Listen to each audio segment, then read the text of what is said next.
नमस्कार, आपका स्वागत है इस विशेष course fundamentals of computer in manufacturing में। यह तीसरे हफ्ते का लेक्चर नंबर 10 है। आज हम FreeCAD के साथ CAD में पैरामेट्रिक डिज़ाइन को समझेंगे। इसके कुछ ऑब्जेक्टिव्स हैं और इस लेक्चर को कंप्लीट करने के बाद आप इन चीज़ों में सक्षम होंगे, जो कि FreeCAD सॉफ्टवेयर का उपयोग करते हुए पैरामेट्रिक डिज़ाइन की मूलभूत समझ विकसित करना, पैरामेट्रिक मॉडलिंग में स्केचिंग, ज्योमेट्री बाधाओं को और मापदंडों को प्रभावी ढंग से लागू करना, पैरामेट्रिक मीन्स FreeCAD के विभिन्न वर्कबेंच जैसे पार्ट डिज़ाइन स्केचर का प्रयोग करके 3D मॉडल तैयार करना, और इसमें उन्नत पैरामेट्रिक मॉडलिंग तकनीकों जैसे multi body design spreadsheet model का प्रयोग करना सीखेंगे।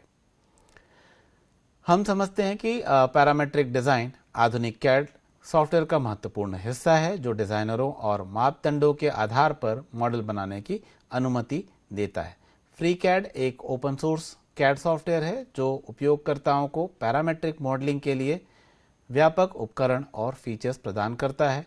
इस ट्यूटोरियल या इस लेक्चर में हम FreeCAD के साथ पैरामेट्रिक डिज़ाइन की प्रक्रिया को विस्तृत रूप से समझेंगे और इसे अप्लाई भी करेंगे।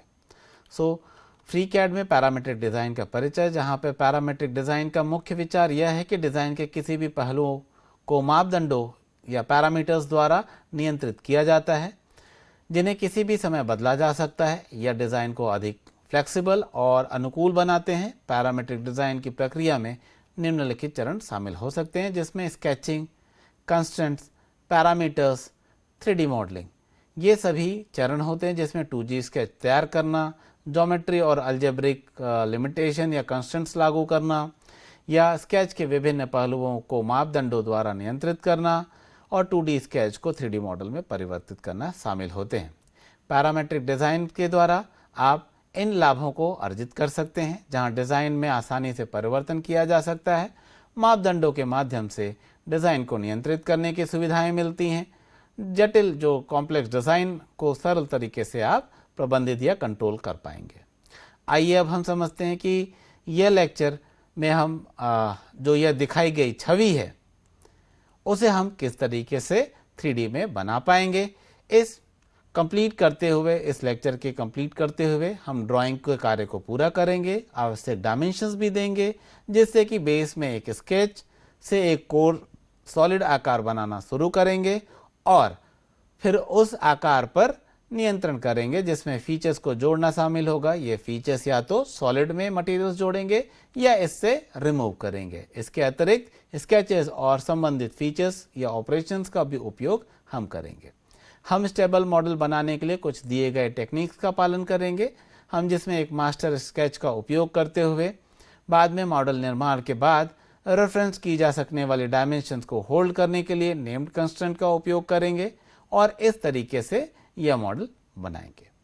आइए अब हम समझते हैं कि यह मॉडल किस तरीके से हम बना सकते हैं। बनाने के लिए यह लेक्चर आपके पार्ट डिज़ाइन वर्कबेंच में उपलब्ध सभी फीचर्स और टूल्स का उपयोग नहीं करेगा, लेकिन यह मूलभूत नींव प्रदान करेगा, जिससे आप सभी अपना ज्ञान और कौशल बना पाएंगे।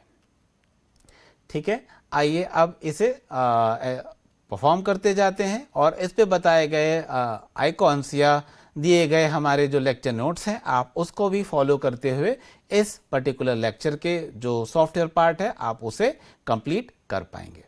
ठीक है, सभी उल्लेखित टूल्स को टूल बार और मेनू से एक्सेस किया जा सकता है और यह लेक्चर मानता है कि स्केचर के एडिट कंट्रोल विंडो में ऑटो कंस्ट्रेंट चेक किया गया है और यह सुनिश्चित भी किया गया है कि कुछ कंस्ट्रेंट्स ऑटोमेटेड ढंग से वहां पर लागू भी हो सकते हैं। उसके अलावा आप अपने से भी इन्हें लागू कर सकते हैं। ठीक है, यदि स्केचर सॉल्वर एक रिडंडेंट कंस्ट्रेंट का पता लगाता है तो वह स्केच को नारंगी या ऑरेंज कलर में कन्वर्ट कर देगा। आगे कंस्ट्रेंट को जोड़ने से पहले रिडंडेंट कंस्ट्रेंट्स को आपको हटाना है और रिडंडेंट कंस्ट्रेंट्स टास्क पैनल में दिखाई देते हैं। नीले रेफरेंस पर क्लिक करें और उन्हें डिलीट कर सकते हैं। ठीक है, इसके अलावा हम इन रेफरेंस या प्रेफरेंसेस को कंट्रोल करते हुए आगे इस पर्टिकुलर लेक्चर को परफॉर्म करेंगे। ठीक है, आइए सबसे पहले दिए गए इस पर्टिकुलर स्केचर के लिए ड्राइंग से बाहर निकलने के लिए आप एस्केप की दबाएंगे या ESC की दबाएंगे कीबोर्ड से, जिससे कि 3D व्यू के खाली क्षेत्र पर राइट क्लिक भी आप क्लिक करेंगे तो आप इससे बाहर आ सकते हैं। Mouse cursor standard arrow cursor में बदल जाएगा यदि आप एस्केप या फिर और बाहर दबाते हैं तो स्केच एडिट मोड से बाहर निकल जाएंगे। एडिटर पर वापस जाने के लिए मॉडल टैब पर क्लिक करें और ट्री व्यू में स्केच एलिमेंट पर डबल क्लिक करेंगे या राइट क्लिक करके कॉन्टेक्स्ट मेनू से आप एडिट स्केच भी कर सकते हैं। ठीक है, संभव है कि टास्क पैनल के कुछ एलिमेंट्स जैसे ओके बटन अगर पर्याप्त चौड़े नहीं हैं तो आपको यह दिखाई नहीं देंगे, लेकिन राइट बॉर्डर को खींच करके आप इन्हें चौड़ा कर सकते हैं। माउस पॉइंटर को बॉर्डर पर रखेंगे ताकि जब पॉइंटर को दोनों तरफ बदला जाए, तीर में बदला जाए, तो लेफ्ट माउस बटन को दबा करके आप इन्हें ड्रैग एंड ड्रॉप कर पाए। ठीक है, आइए चालू करते हैं। सबसे पहले स्टार्टअप के सबसे पहले सुनिश्चित करें कि आप पार्ट डिजाइन वर्कबेंच में हैं। सो आपको क्या करना है, सबसे पहले न्यू पे क्लिक करना है। यहाँ पर जो दिखाए गए हैं सॉफ्टवेयर पे जो आपको न्यू बटन दिखाई दे रहा है, आपको सबसे पहले इस पे क्लिक करना है। इसमें क्लिक करने के बाद आपको टूल बार पे जहां पर अभी फिलहाल स्टार्ट लिखा हुआ है उस पर क्लिक करके पार्ट डिजाइन के जो वर्कबेंच है आपको इसे सेलेक्ट कर लेना है। यह पार्ट डिजाइन वर्कबेंच आपको ड्रॉप डाउन मेन्यू में अवेलेबल मिलेगा।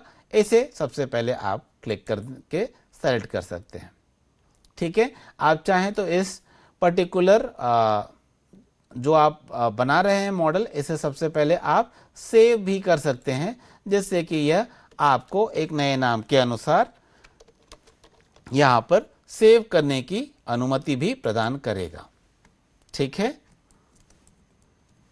इस तरीके से आप कुछ नाम दे करके आप अपने दिखाए गए स्पेसिफिक लोकेशन पर आप इन्हें सेव कर सकते हैं। कुछ इस तरीके से सेव करने के पश्चात अब आपको क्लिक करना है यहाँ पर न्यू बॉडी पर, जो कि आपको यहाँ पर दिखाई देने वाला है। आपको सबसे पहले पार्ट डिजाइन में सभी कार्य एक बॉडी के साथ शुरू होते हैं। सो एक बॉडी को बनाने के लिए उसे एक्टिवेट करने के लिए क्रिएट न्यू बॉडी पर आपको क्लिक करना है, जो कि जिसका आइकॉन कुछ इस तरीके से दिखता है, जो कि नीले कलर का है। यहाँ पर आप देखिए अपर लेफ्ट हैंड साइड पर जहाँ पर कर्सर है, इसे क्लिक करने के बाद यहाँ पर एक बॉडी क्रिएट हो जाती है और इसके अंदर एक स्केच भी क्रिएट हो जाता है। इसमें आने के बाद अब आप आइदर क्रिएट स्केच का बटन दबा सकते हैं या तो यहाँ पर क्रिएट स्केच का बटन टूल बार में भी अवेलेबल है, इसे भी आप यहाँ पर क्रिएट कर सकते हैं। मास्टर स्केच में मॉडल का रेक्टेंगुलर बेस, शेप और 2 नेम्ड कंस्ट्रेंट होते हैं, जैसे कि आपको क्रिएट करना है। ठीक है, जैसे ही आप इसे क्लिक करते हैं तो ये आपको प्लेन सिलेक्शन का ऑप्शन प्रोवाइड करता है। ठीक है, सो प्लेन सिलेक्शन के ऑप्शन में आप इसे यूज कर सकते हैं। ठीक है, मास्टर स्केच में मॉडल का रेक्टेंगुलर बेस शेप और 2 नेम कंस्टेंट होते हैं, जो कि मॉडल के अन्य हिस्सों को सही डायमेंशन प्रदान करेंगे, जैसे कि लेंथ जिसमें 53 mm या 39 mm डायमेंशन को 2 7 mm स्लाइड से जोड़ने का परिणाम मिलता है, और विड्थ में जिसमें 26 mm शामिल होगा।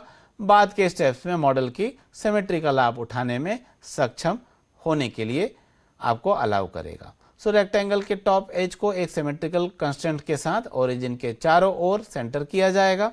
सो आइए अब हम इन्हें समझते हैं कि कैसे बनाना है। तो सबसे पहले आप यहाँ पर क्रिएट स्केच में जैसे ही क्लिक करेंगे, इसके बाद एक जस्ट क्रिएटेड बॉडी के अंदर यहाँ पर स्केच बन जाएगा। इसका नाम स्केच रखा जाएगा। ठीक है, टास्क पैनल में जैसा एक फिगर 1 दिखाया गया है वो खुलेगा, जहां आपको स्केच को किस प्लेन पर स्केच बनाना है, अटैच करना है, उसे चुनना होगा। तो यहाँ लिस्ट में से आपको XY प्लेन चुनना है, ताकि उसमें 3D व्यू में प्लेन पर सेलेक्ट करना है। यहाँ पर XY प्लेन को आप जैसे ही सेलेक्ट करेंगे उसके बाद आप क्लिक करेंगे ओके पर। उसके बाद FreeCAD ऑटोमेटिक रूप से स्केचर वर्कबेंच में आपको यहाँ पर शिफ्ट कर देता है। यहाँ आप देखिए, यहाँ आपको व्यू पे यहाँ पर दिखाई देगा कि ये स्केचर वर्कबेंच ऑटोमेटिकली सेलेक्टेड है। स्केच एडिट मोड में खोला गया है। आप कुछ ऐसा देखेंगे जैसा कि यहाँ पर फिगर 2 में दिखाया गया है। स्केच का एक्स एक्सिस लाल कलर से और वाई एक्सिस ग्रीन कलर से संकेतित है। ठीक है, यहाँ पर ओरिजिन जो है ये रेड कलर के पॉइंट से यहाँ पर शो किया गया है। अब हमें ज्योमेट्री को जोड़ना है, तो इससे सबसे पहले आपको ये जो यहाँ पर रेक्टेंगल का आइकॉन दिख रहा है टूल बार पर, आपको इसे क्लिक करना है। इसके पश्चात टूल को एक्टिव रहते हुए कर्सर को क्लिक करके आपको इस तरीके से एक ड्रैग करना है। सबसे पहले आपको क्या करना है, यहाँ पर 3D व्यू वाले लोकेशन पर आप एक बार क्लिक कर लेंगे, उसके बाद ड्रैग करेंगे और ड्रैग करने के बाद रेक्टेंगल के साइज के हिसाब से आप उसे फिर से लेफ्ट क्लिक करके यहाँ पर ड्रॉप करेंगे। इसके बाद आप राइट क्लिक करेंगे जिससे कि क्रिएट रेक्टेंगल का जो ऑप्शन है उससे आप बाहर आ जाएंगे। सॉल्वर स्वचालित रूप से इसमें ये कुछ कंस्टेंट्स यहाँ पर ऑटोमेटिकली यहाँ पर अप्लाई कर देता है, ठीक है। सो हो सकता है जो बाद में समस्याएं पैदा करेंगे, इसलिए पॉइंट को किसी भी एक्सिस पर आप ना रखें, ठीक है। इस बिंदु पर रेक्टेंगल के डायमेंशन को महत्वपूर्ण नहीं है, इन्हें बाद में कंस्ट्रेंट के उपयोग से आप असाइन कर पाएंगे। एक बार हो जाने के बाद आप इसमें से बाहर निकल जाइए या राइट क्लिक कीजिए जैसे हमने पहले किया था। इसके बाद अब हमें यहाँ पर समझिए कि यहाँ पर ये P1 है, P2, P3 and P4 points हैं, 4 पॉइंट्स अवेलेबल है। एक हॉरिजॉन्टल डिस्टेंस कंस्ट्रेंट आपको असाइन करना है। इसके लिए पॉइंट P2 और P3 द्वारा परिभाषित लाइन को आपको चुनना है और हॉरिजॉन्टल कंस्ट्रेंट पर आप क्लिक करेंगे जैसे यहाँ पर दिया गया है। अगर ऑलरेडी है तो अब आपको करने की जरूरत नहीं है। चयनित लाइन के एंड पॉइंट के बीच एक डायमेंशन दिखाई देगा। यहाँ पर अगर जैसे ही आप इसे क्लिक करेंगे उसके बाद आप इस लाइन को सेलेक्ट कीजिए और यहाँ पर डायमेंशन आएगा। इस डायमेंशन पर आप 53 mm सेलेक्ट कर लीजिए, टाइप कर लीजिए और उसके बाद ओके बटन पर आपको क्लिक करना है। इसके बाद डायमेंशन यहाँ पर रेफरेंस के लिए दिखाई देगा, ठीक है। इसके बाद आपका name is equal length assign कर सकते हैं, उसके बाद आप ओके पर क्लिक कर दीजिए, ठीक है। इसके पश्चात एक सिमेट्रिकल कंस्ट्रेंट आपको असाइन करना है। वो कैसे करेंगे, तो यहाँ पर सिमेट्रिकल कंस्ट्रेंट जो है वो आपको दिखाई देगा और उसके द्वारा कुछ इस तरीके से दिखाई देगा जहां पर मैंने कर्सर रखा हुआ है स्क्रीन पर, और कंस्ट्रेंट सिमेट्रिकल जो है आपको यूज करना है। इसके लिए करने के लिए आपको रेक्टेंगल के पॉइंट P2 और पॉइंट P3 को आपको सेलेक्ट करना है कंट्रोल प्रेस करते हुए, और उसके पश्चात आपको यहां पर जो स्केच का ओरिजिन है आप उसे चूज करेंगे और उसके बाद सिमेट्री कंस्ट्रेंट अप्लाई कर देंगे। तो कुछ इस तरीके से यह सिमेट्री का कंस्ट्रेंट अप्लाई हो जाएगा, ठीक है। उसके बाद आपको ये जो फिगर 5 है कुछ ऐसा दिखाई देगा, ठीक है। एक वर्टिकल डिस्टेंस कंस्ट्रेंट भी यहां पर अप्लाई करना है, तो ये रहा वर्टिकल डिस्टेंस कंस्ट्रेंट। आप यहां पर इस लाइन पर क्लिक कर दीजिए और यहां पर आने के बाद आप इसका लेंथ 26 mm डिफाइन कर सकते हैं और इस तरीके से अब आपको परिणाम स्वरूप फिगर नंबर 6 जैसा दिखेगा। अब स्केच पूरी तरह से कंस्टेंट है और यहां पर आप देख पा रहे हैं कि यह ग्रीन कलर में कन्वर्ट हो चुका है। टास्क पैनल के सॉल्वर मैसेज में सेक्शन में फुल्ली कंस्टेंट प्रदर्शित होता है, जहां पर ये आप देख सकते हैं सॉल्वर मैसेज में यहां पर ये फुल्ली कंस्टेंट दिखाई देगा।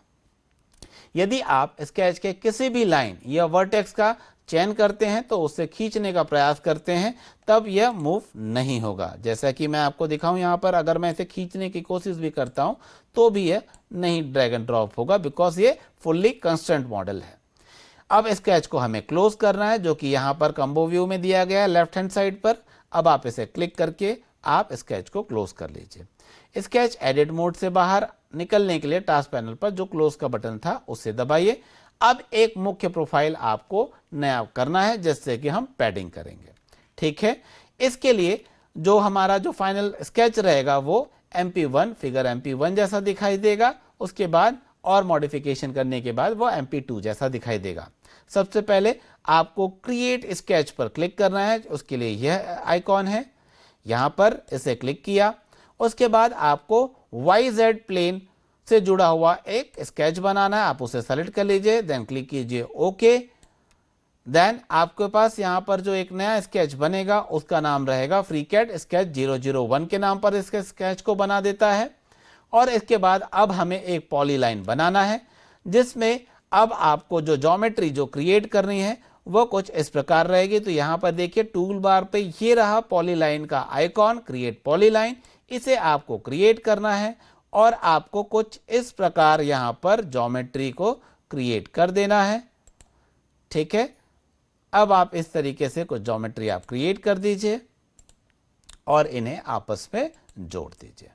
आप राइट क्लिक कीजिए और इस तरीके से यहाँ पर ज्योमेट्री क्रिएट हो जाएगी। ठीक है, अब हम इसे पॉलीलाइन पर जोड़ेंगे और कुछ इस तरीके से पॉलीलाइन बनाएंगे। लेबल P1, P2 और P2 नहीं दिखाई देंगे, संदर्भ के लिए जोड़ा गया है। अंतिम खंड में बिंदु की आकृति को पहले चुनना है और सुनिश्चित करना है कि बिंदु का रंग बदल जाएगा और एक कॉन्स्टेंट कंस्टेंट के साथ आप इन्हें केवल 2 बिंदुओं के संयोग से आप इन्हें डिफाइन कर पाएंगे। ठीक है, अब हम क्या करेंगे, इसके इस पॉइंट को और यहाँ के इस पॉइंट को क्लिक करेंगे और हम इसे सेव करने की कोशिश करते हैं। ठीक है, और हम यहाँ पर एक कॉन्स्टेंट का आइकॉन यूज करेंगे। जैसे ही हम कांस्टेंट यूज करेंगे ये कुछ इस प्रकार कन्वर्ट हो जाएगा। ठीक है, इसके पश्चात हमें इस जो कांस्टेंट है उसे यूज करना है और स्पष्ट होनी चाहिए कि ये किस तरीके से बनाया जाएगा। जैसे ही आप इसे डिफाइन करेंगे ये कुछ इस तरीके से यहाँ पर क्रिएट हो जाएगा। ठीक है, अब आप इन रेखाओं को अब आप कंस्टेंट प्रोवाइड करेंगे, जहां पर ये कंस्टेंट y एक्सिस का चयन करके उस पर बिंदु लागू करेंगे जिससे कि यह जुड़ा हुआ रहेगा। अब हम इसमें हॉरिजॉन्टल कंस्टेंट यहां पर लागू करेंगे इस लाइन पर और हम इसका जो वैल्यू है वो हम यहां पर प्रोवाइड करेंगे। ठीक है, यहां पर अब हम अलग अलग कंस्टेंट देने के बाद अब हम इसे डिफाइन करेंगे कि हॉरिजॉन्टल और ये 0 पर रहे और इसकी लंबाई 5 mm रहे। ठीक है, और ये रहेगी 26 mm। ठीक है, और यहां पर इसकी लंबाई जो है वो 5 mm है। हमने इसे डिफाइन कर लिया और इसके बाद जो परिभाषित जो डायग्राम है वह कुछ इस प्रकार दिखाई देगा। ठीक है, तो यहाँ पर ये जो है ये 5 mm है। यहाँ पर ये जो वर्टिकल कंस्टेंट है वो भी हमें यहाँ पर लगाना है और इसकी वैल्यू हमें यहाँ पर 26 mm देनी है और उसे भी हम यहाँ पर एंटर कर देंगे। अब यहाँ पर आपका जो इमेज है वो फिगर MP2 जैसा दिखाई देगा जो कि फुल्ली कंस्टेंट है। अब हमें इसको कंप्लीट करने के बाद कंस्टेंट हमने अप्लाई कर दिया और अब ये कुछ इस प्रकार दिखाई देगा। ठीक है, अब इसके बाद आपको लेंथ इनपुट जो रहेगा उसे आपको डिफाइन करना है और फॉर्मूला में रिजल्ट लेबर पे जो नीचे दिया गया है उसके हिसाब से आपको यहाँ पर स्केच के लेवल को चुन करके इस पे नेम्ड कंस्टेंट डिफाइन करके चौड़ाई के लिए आपको डिफाइन करना है और चौड़ाई जोड़ने के बाद इसे पढ़ने के लिए आप कुछ इस तरीके से विड्थ को लाल कर पाएंगे और उसके बाद क्लोज करने पर यह स्केच से हम बाहर आ जाएंगे। ठीक है, अब यहाँ पर एक फिगर MP2 जैसा स्केच बन चुका है। अब आखिरी चरण पर हम इसे क्लोज पर क्लिक करके हम इससे बाहर आ जाते हैं। इसके बाद अब हम एक सॉलिड मॉडल क्रिएट करेंगे जो कि MP3 फिगर जैसा आपको दिखाई देगा। ठीक है, सुनिश्चित करना है आपको मॉडल टैब पे क्लिक करेंगे और यहाँ पर स्केच 001 सेलेक्टेड होना चाहिए।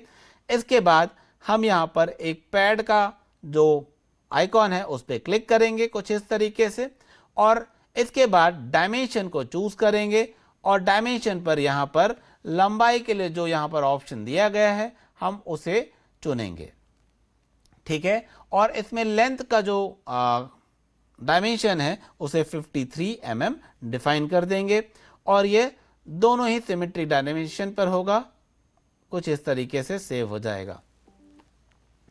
इसके अनुसार 53 mm होना चाहिए। फिर सिमेट्रिक कंस्टेंट को आपको चुनना है जिससे कि प्लेन आप चुनेंगे और कार्य पैनल पर क्लोज करने के लिए ओके क्लिक करेंगे। अब आपके पास फिगर MP3 में दिखाए गए के अनुसार एक ठोस मॉडल यहाँ पर क्रिएटेड है। इसके पश्चात कोने के कटआउट को अब हमें क्रिएट करना है। कोने के कटआउट को क्रिएट करने के लिए सबसे पहले आप स्केच 2 क्रिएट करेंगे यहाँ पर, जिससे कि फिगर CC1 जैसे आपको यहाँ पर एक स्केच क्रिएट करना है। ठीक है। उसके बाद हम इसे मिरर करने के बाद हम एक बार में ही जो कॉर्नर कटआउट्स हैं वो डेवलप कर पाएंगे और CC2 जैसे हमें यहाँ पर आउटकम मिलेगा और CC3 जैसे फुल्ली कंस्टेंट इमेज भी मिलेगा। तो सबसे पहले ठोस को हमें छिपाना है, यहाँ पर आप क्लिक कीजिए और उसे वायरफ्रेम मॉडल में कन्वर्ट कर दीजिए। देन उसके बाद पैड का चयन कीजिए और स्पेस बार पर आप क्लिक करेंगे, ठीक है। इसके बाद स्केच बटन बनाएंगे और उस पर क्लिक करने के बाद XZ प्लेन से जुड़ा हुआ एक स्केच बनाएंगे और स्केच का नाम स्केच 002 होगा, जहां पर अब हम यहां पर ज्योमेट्रीज ऐड करेंगे। यहां पर सबसे पहले आपको क्रिएट करना है, क्रिएट रेक्टेंगल पे आपको चुनना है और एक यहां पर रेक्टेंगल आप यहां पर बनाएंगे। इसके एक्सिस के बहुत पास ना बनाएं ताकि किसी भी ऑटोमेटेड कंस्टेंट के थ्रू ये एडेड ना हो, ठीक है, क्योंकि ये बाद में प्रॉब्लम क्रिएट कर सकता है। आप इस टूल से बाहर निकलेंगे, उसके बाद आप इसमें कंस्टेंट्स क्रिएट करेंगे। सबसे पहले आप हॉरिजॉन्टल डिस्टेंस कंस्टेंट ऐड करेंगे और इसका वैल्यू 11 mm डिफाइन करेंगे। उसके बाद वर्टिकल डिस्टेंस कंस्टेंट आप ऐड करेंगे और इसे 5 mm का वैल्यू आप यहां पर प्रोवाइड करेंगे। इसके बाद आपको फिगर CC1 के समान एक इमेज आपको प्राप्त होना चाहिए। इसके बाद अगले चरण पे हमें स्केच को क्लोज करना है, तो आप क्लोज पर क्लिक करेंगे लेफ्ट हैंड साइड पर। इस स्तर पर स्केच 002 पूरी तरह से आपके कंस्टेंट नहीं होगा, प्रतिबंधित नहीं रहेगा, लेकिन पिछले रेखा चित्रों के दृश्य के हिसाब से आप उसे बनाएंगे और इसके बाहरी ज्योमेट्री का जो ज्योमेट्री है उसका उपयोग करने के लिए सबसे पहले वे रेखा जो फिगर जिनके पैरामीटर्स हमें संदर्भित करने हैं वो दृश्यमान होने चाहिए। तो आपको सबसे पहले स्केच और स्केच 001 दोनों ही ऑन कर लेने हैं। इसके बाद अगर नहीं है तो आप टॉगल करने के लिए स्पेस बार का उपयोग करेंगे, जिससे इस पे स्केच 001 तक पहुंचने के लिए ट्री व्यू पे जाइए और पैड नोड को विस्तार करें और यहाँ पर आपको वो ट्री व्यू में दिखाई देगा। इसके अलावा आप फिर से स्केच 2 को आप एडिटिंग मोड पे ऐड कीजिए, डबल क्लिक करेंगे आप उसे तो आप उसके एडिटिंग मोड पर चले जाएंगे। इसके पश्चात अब आपको उस दृश्य को घुमाना है। आप क्या कीजिए, आप मिडिल माउस बटन और राइट हैंड क्लिक जो राइट क्लिक है उसे क्लिक कीजिए और होल्ड करके आप घुमाइए ताकि फिगर CC2 में दिखाए गए बिंदुओं को स्पष्ट रूप से आप देख सकें।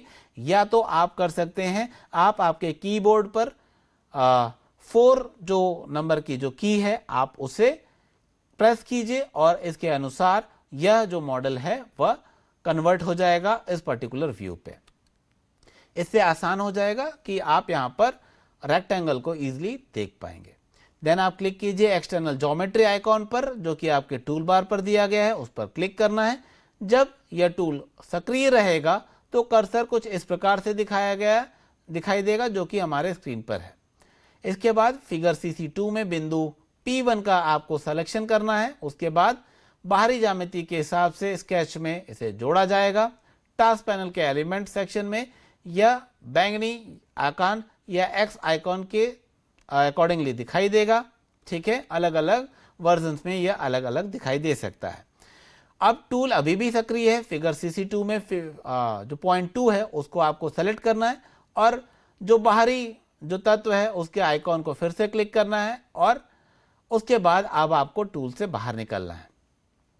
पॉइंट P1 और पॉइंट P3 का आपको सिलेक्शन करना है और एक वर्टिकल कांस्टेंट अब आपको यहां पर ऐड करना है। अब आयत P1 के एक्स एक्सिस जो रहेंगी उसे संरेखित करेंगे।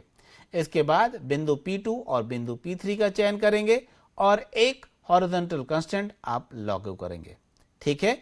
और P2 को y एक्सिस की स्थिति में आप उसे पैरेलल क्रिएट करेंगे, ठीक है। इसके बाद आपके पास फिगर CC3 के जैसे एक सामान्य मीन्स पूर्ण कंप्लीट या फुल्ली कंस्टेंट जो स्केच है वो क्रिएट हो जाएगा। इसके बाद अब आप स्केच से अपर लेफ्ट हैंड साइड पर जो क्लोज का बटन दिया हुआ है उससे आप बाहर चले जाइए। क्लोज पर क्लिक करने के बाद अब हम यहाँ पर जेब या पॉकेट जो आइकॉन है उसका यूज करके हम अब यहाँ से मटेरियल रिमूवल करेंगे। इसे हम CC5 और CC4 जैसा क्रिएट करने की कोशिश करेंगे। तो कटआउट बनाने के लिए हम सबसे पहले पॉकेट टूल का उपयोग करेंगे। यह टूल पैड टूल के विपरीत है, जहां पर मटेरियल ऐड नहीं होता, वहां पर मटेरियल रिमूव होता है। स्केच 002 का चयन करेंगे आप। उसके बाद पॉकेट पर आइकॉन पर क्लिक करेंगे। इसके बाद पॉकेट पैरामेट्रिक टास्क पर कार्य पैनल ओपन होता है। इसके बाद थ्रू ऑल आपको सेलेक्ट करना है, टाइप जो ड्रॉप डाउन है वहां से। उसके बाद आपको चेक करना है रिवर्स जो यहां पर दिया हुआ है, उसके बाद क्लिक करना है ओके पर। आपके पास कुछ ऐसा दिखाई देगा जो कि फिगर CC4 जैसा होगा। इसके बाद अब आपको मिरर जो टूल है उसे यूज करना है। एक स्केच बनाएं और उसके पॉकेट में डालने के बजाय हम YZ जो प्लेन है उसके बारे में मॉडल की जो समरूपता का लाभ उठाते हैं, और दूसरा कटआउट बनाने के लिए मिरर्ड ऑप्शन का उपयोग करेंगे। ट्री व्यू में आप पॉकेट का चयन करेंगे, मिरर्ड जो आइकॉन है उस पर क्लिक कीजिए टूल बार से। इसके पश्चात मिरर्ड जो यहाँ पर पैरामीटर्स कार जो पैनल खुलता है वहां पर आपको क्लिक करना है। वर्टिकल स्केच एक्सिस का चयन करना है पुल डाउन मेन्यू से, और प्लेन को Y एक्सिस और स्केच के Z एक्सिस द्वारा परिभाषित किया जाएगा। ध्यान दें, बेस प्लेन जो YZ प्लेन है उसका आपको सिलेक्शन करना है, तब उसके बाद यह परिणाम प्रवर्तित होगा। अब इसके बाद आपको ओके बटन पर क्लिक करना है। अब आपके पास एक ऐसा पार्ट होगा जो कि फिगर CC5 जैसा दिखाई देगा। अब इसके अलग अलग पक्षों को जोड़ना है। सो किनारों को भी इसी प्रकार बनाया गया है, लेकिन सामग्री हटाने के बजाय हम पैड सुविधा वाली सामग्री या आइकॉन से हम यहां पर जोड़ेंगे। अब स्केच 3 बनाते हैं। स्केच 3 बनाने के लिए सबसे पहले आप सुनिश्चित कीजिए कि स्केच दृश्यमान होना चाहिए और मिरर छुपा हुआ होना चाहिए। ठीक है, तो आप स्पेस बटन से उन लोगों को कन्वर्ट कर सकते हैं, उनकी विजिबिलिटी। देन आपको क्लिक करना है क्रिएट स्केच आइकॉन पर जो कि टूल बार पर दिया गया है। उस पर क्लिक करने के बाद XY प्लेन को आपको सेलेक्ट करना है। इससे जुड़ा हुआ एक नया स्केच बनाएंगे जिसका नाम स्केच 003 होगा। इसके बाद आप क्रिएट रेक्टेंगल जो आइकॉन है उस पर क्लिक कीजिए, और फिगर SD1 में जिस तरीके का छोटा रेक्टेंगल बना है वैसा ही आपको एक छोटा रेक्टेंगल बनाना है। ठीक है, उसको X एक्सिस से ऑफसेट लेना है सो दैट ऑटोमेटेड कंस्ट्रेंट यहां पर ना बने। ठीक है, point on to object constraint को फिर ट्रिगर नहीं करना है। ठीक है, और उसके बाद टूल से बाहर निकलना है। देन एक्सटर्नल ज्योमेट्री आइकॉन पर क्लिक करेंगे, और उसके बाद फिगर CC2 में दिखाए गए स्केच के अनुसार P1 जो पॉइंट है उसका आप चूज कीजिए। उसके बाद टूल से आप बाहर निकलेंगे। इन कंस्ट्रेंट को अब हमें लागू करना है। सबसे पहले हॉरिजॉन्टल लाइन में से एक का चयन कर लीजिए, और उसके बाद हॉरिजॉन्टल डिस्टेंस कंस्ट्रेंट आइकॉन पर क्लिक कीजिए, और उसका जो वैल्यू है उसे 7 mm डिफाइन कर दीजिए। इसके पश्चात वर्टिकल लाइन में से एक को सेलेक्ट कीजिए, और वर्टिकल डिस्टेंस कांस्टेंट जो आइकॉन है उसे क्लिक कीजिए, और इस हिसाब से उसे डिफाइन कर दीजिए। ठीक है, और इसके पश्चात जो निर्मित जो रेक्टेंगल है उसके ऊपरी बाएं बिंदु जो कि आपको दिखाया गया है फिगर SD1 में, उसे आप सेलेक्ट करेंगे, और जोड़े गए बाहरी जो हमारे जो ज्योमेट्री के पॉइंट था उसे सेलेक्ट करके आप कॉन्स्टेंट कंस्टेंट को यूज कीजिए। अब स्केच पूरी तरह से तैयार हो जाएगा और फुल्ली कंस्टेंट हो जाएगा। अब आप क्लिक करेंगे क्लोज आइकॉन पर, जिससे कि स्केच मोड से आप बाहर आ जाएंगे। अगला पैड 01 क्रिएट करना। अब हम जो स्केच 003 जो क्रिएट किया था उसको सेलेक्ट करना है। क्लिक कीजिए पैड आइकॉन पर। अब इसके बाद इसका प्रकार जो रहेगा वो डायमेंशन पर आप सेलेक्ट कीजिए ड्रॉप डाउन मेन्यू से, और उसकी जो लंबाई है उसको 16.7 मिलीमीटर आप डिफाइन कर दीजिए। देन क्लिक कीजिए ओके पर। अब आपको फिगर SD2 में जो दिखाया गया है उसके हिसाब से जो रिजल्ट है वैसा प्राप्त होना चाहिए। इसके बाद अब आपको मिरर 01 यूज करेंगे, जहां पर पैड 01 जो अभी हमने क्रिएट किया उसको सेलेक्ट कीजिए, मिरर्ड आइकॉन पर क्लिक करेंगे। इसके पश्चात सुनिश्चित करें कि समतल जो वर्टिकल स्केच एक्सिस है उसको आप सेलेक्ट करेंगे। उसके बाद ओके पर क्लिक करेंगे। अब आपके पास एक ऐसा पार्ट होगा जो कि फिगर SD3 जैसा दिखाई दे रहा होगा। ठीक है। इसमें अब ये जो पहले का जो पैड था वो अब मिरर हो चुका है, ठीक है। इसके बाद मॉडल को थोड़ा सरल बना सकते थे, हम करेंगे कि फर्स्ट मिरर ऑपरेशन को छोड़ दें, उपरोक्त मिरर ऑपरेशन के चरण में पैड 01 या पॉकेट दोनों को एक साथ भी सेलेक्ट कर सकते हैं और दोनों ही एक साथ आप मिरर भी परफॉर्म कर सकते थे, ये भी पॉसिबल है, ठीक है। सो हमने सिंपल करने के लिए इसे आपको इजी तरीके से बताया हुआ है, ठीक है। अब सेंटर होल को क्रिएट करना है, तो अब हमारे मॉडलिंग के समय चुनौतीपूर्ण भाग का समय आ गया है। एक चुनौती जो इसलिए उत्पन्न होती है क्योंकि जो होल है वो कुछ डायमेंशन तिरछे हैं होने के कारण से यहाँ पर थोड़ा इश्यूज आपको आ सकते हैं। सो अब आपको स्केच 001 को पैडिंग करके बनाए गए इस जो फेस है उसका उपयोग करते हुए आपको अगले स्केच के लिए संदर्भ में यूज करना है, ठीक है। आइए अब हम इसे समझते हैं। तो स्केच 04 जो है जो CH1 और CH2 जैसा दिखाई देगा, यहाँ पर स्केच 01 को आप विजिबल कीजिए स्पेस बटन से तथा स्केच और मिरर 01 को आपको छुपाना है, ठीक है। इसके बाद क्लिक कीजिए क्रिएट स्केच आइकॉन पर, उसके बाद YZ प्लेन से जुड़ा हुआ एक नया स्केच आपको बनाना है जिसका नाम होगा स्केच 004। अब आपको पॉलीलाइन का आइकॉन क्लिक करना है और उसके द्वारा आपको पॉलीलाइन बनाना है जिससे कि फिगर CH1 में दिखाए गए पॉइंट जो P1, P2, P3 और P4 द्वारा पॉलीलाइन है वह आपको क्रिएट करना है और इस तरीके का पॉलीलाइन बनाना है। इसके बाद फर्स्ट पॉइंट चूज करने के बाद पॉलीलाइन को क्लोज करना है। यह आवश्यक है कि कॉन्स्टेंट कंस्टेंट बनाया जाए, वहां पर आखिरी में कॉन्स्टेंट कंस्टेंट बनेगा। अब टूल से बाहर निकलेंगे और इसके अलावा जितने भी कंस्टेंट अप्लाइड हुए हैं P1, P2 द्वारा उस रेखा को चेक करके जो एक्स्ट्रा जो यहाँ पर कंस्टेंट्स हैं जैसे वर्टिकल कंस्टेंट को आपको हटाना है और सुनिश्चित करना है कि P1 और P4, P2 और P3 द्वारा परिभाषित किए गए हॉरिजॉन्टल लाइन कंस्टेंट लागू किए रहने चाहिए।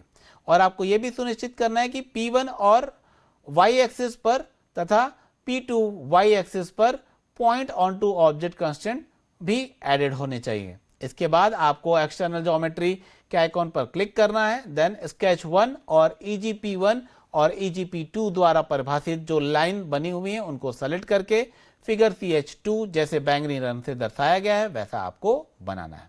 इसके बाद आपको टूल से बाहर निकलना है, देन P3 और जो एक्सटर्नल जो ज्योमेट्री थी जिसपे पॉइंट ऑन टू ऑब्जेक्ट का कंस्टेंट आपको ऐड करना है। इसके लिए पॉइंट P4 को आपको जो P4 था उसे आपको दोहराना है। यह P3 और पॉइंट P4 द्वारा जो लाइन बना होगा उसे EGP1 और EGP2 द्वारा लाइन के साथ आपको कोइंसिडेंट करने के लिए अलाउ करेगा।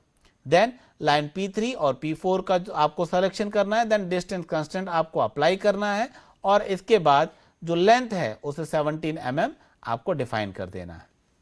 इसके पश्चात EGP2 और P4 का आपको सिलेक्शन करके डिजाइन कंस्टेंट को लागू करना है और 7 mm उसकी वैल्यूज प्रोवाइड करनी है। इसका परिणाम फिगर CH2 जैसा पूर्णतः प्रतिबंधित या फुल्ली कंस्टेंट स्केच मिलेगा। उसके बाद आप क्लोज पर क्लिक करके आप स्केच मोड से बाहर आ जाइए, देन स्केच 001 और पॉकेट 001 को छुपाइए स्पेस बार से, देन स्केच 004 को सेलेक्ट करने के बाद पॉकेट आइकन पर क्लिक करना है।